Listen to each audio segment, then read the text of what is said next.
graça e paz a todos.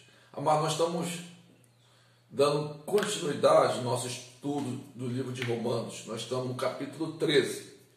E no capítulo 13 nós vamos ler de 1 a 14. Eu quero convidar você neste momento a abrir sua Bíblia e abrir o texto de Romanos, capítulo 13. Vamos ler ele junto? Eu quero que vocês acompanhem essa leitura. Diz assim: todo homem está sujeito a autoridades superiores, porque não há autoridade que não proceda de Deus, e as autoridades que existem foram por ele instituídas. De modo que aquele que se opõe à autoridade resiste à ordenação de Deus, e os que resistem trarão para si mesmo condenação. Porque os magistrados não são para temor quando se faz o bem, e sim quando se faz o mal. Queres tu não temer autoridades? Faz o bem e terá louvor dela, visto que a autoridade é ministro de Deus para teu bem.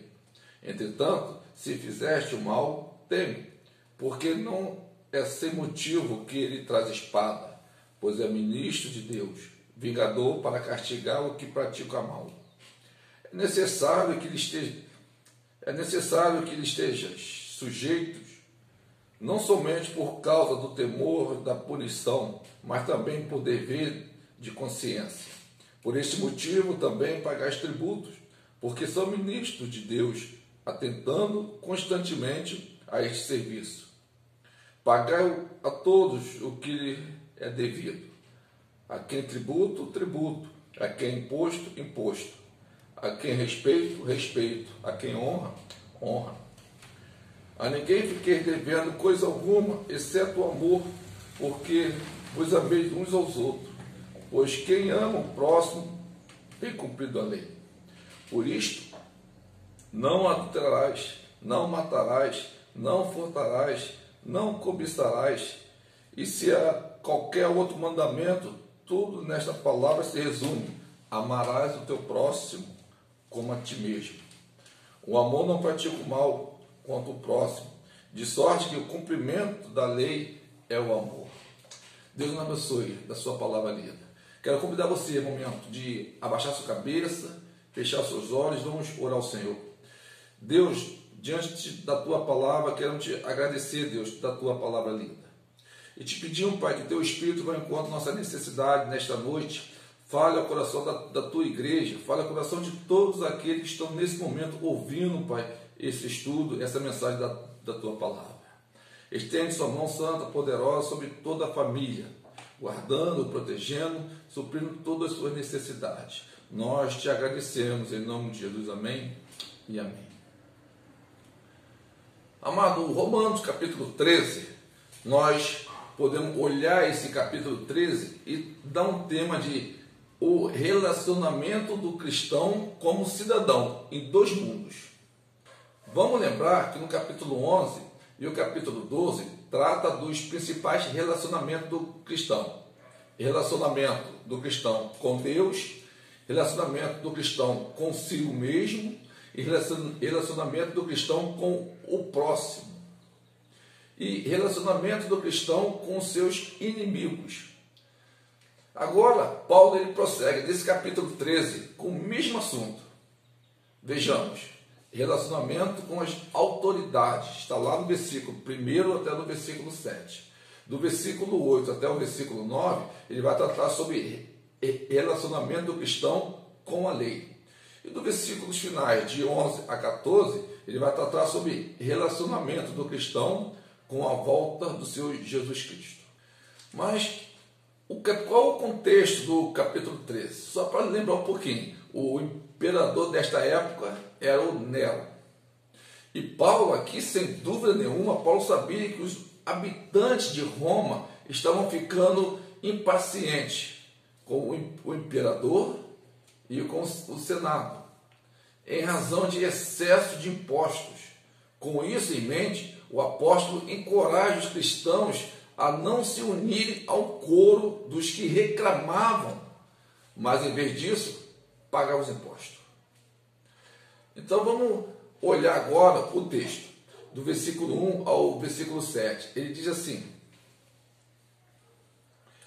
todo homem seja sujeito a autoridades superiores, porque não há autoridade que não proceda de Deus, e as autoridades que existem foram por ele instituídas, de modo que aquele que se opõe à autoridade resiste à ordenação de Deus, e os que resistem trarão sobre si mesmo condenação. Porque o magistrado não são para temor quando se faz o bem, e sim quando se faz o mal. Queres tu não temer a autoridade? Faz o bem de ter a louvor dela, visto que a autoridade é ministro de Deus, para teu bem. Entretanto, se fizer o mal, teme, porque não é sem motivo que ele traz a espada, pois é ministro de Deus, vingador, para castigar os que praticam o mal. É necessário que ele esteja sujeito, não somente por causa do temor da punição, mas também por dever de consciência. Por esse motivo também pagais tributo, porque são ministros de Deus, atendendo constantemente a esse serviço. Pagai a todos o que lhe é devido, a quem tributo, tributo, quem imposto, imposto, quem respeito, respeito, a quem honra, honra.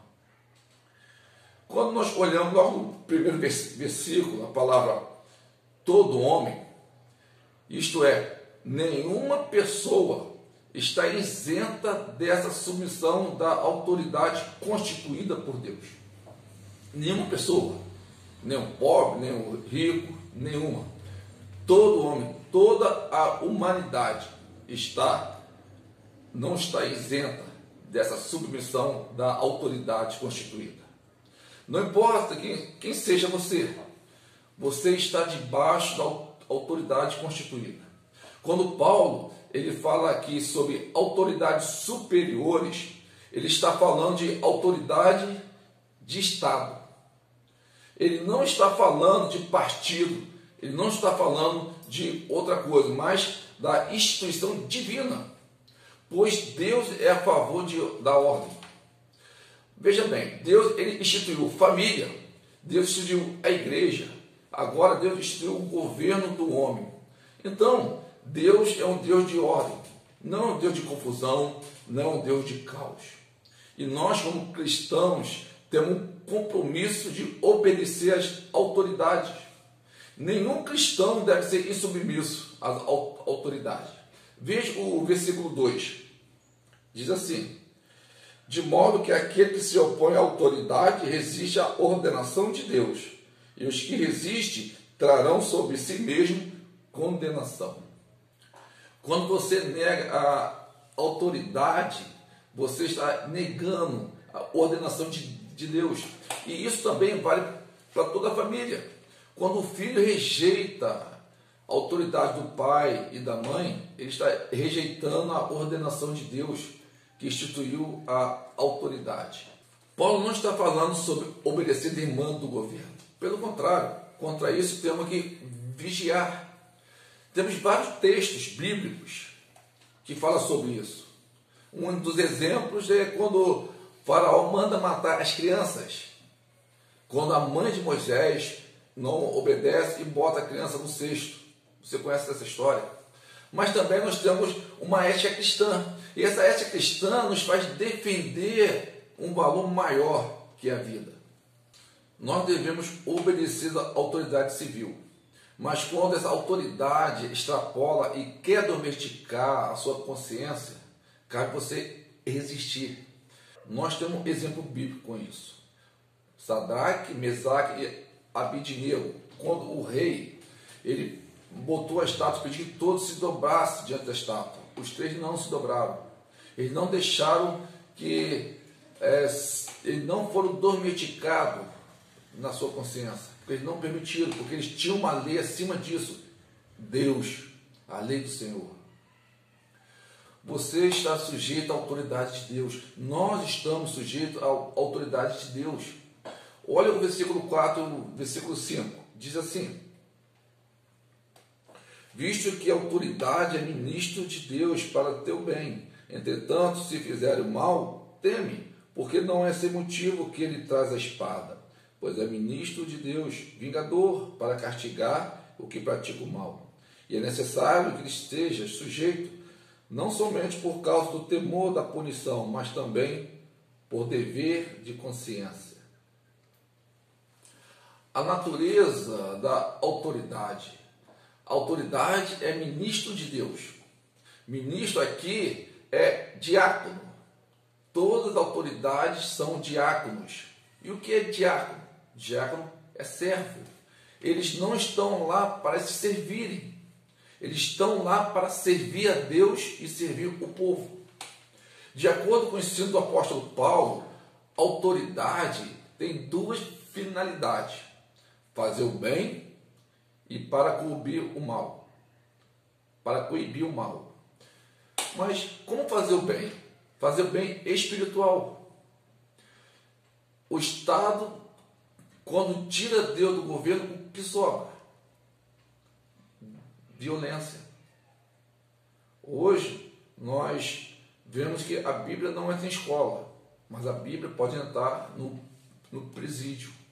Só para entender um pouco o que acontece quando tira Deus do Estado.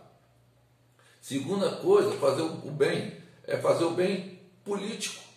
É o governante não querer controlar a sua consciência. O 3 é fazer o bem social. É quando ajuda o povo, a sociedade. Outra finalidade, coibir o mal. Nós lemos lá o versículo 4 e o versículo 5. O governo tem que combater o mal. Paulo está falando sobre princípio. Segundo Calvino, a igreja é a consciência do Estado. A igreja mostra o Estado onde está errado. Olha só o versículo 5. Vou ler o versículo 4 e 5 de novo, só para entender um pouquinho mais. Visto que a autoridade é ministro de Deus para teu bem. Entretanto, se fizer o mal, teme. Porque não é sem motivo que ele traz a espada, pois é ministro de Deus, vingador para castigar o que pratica o mal.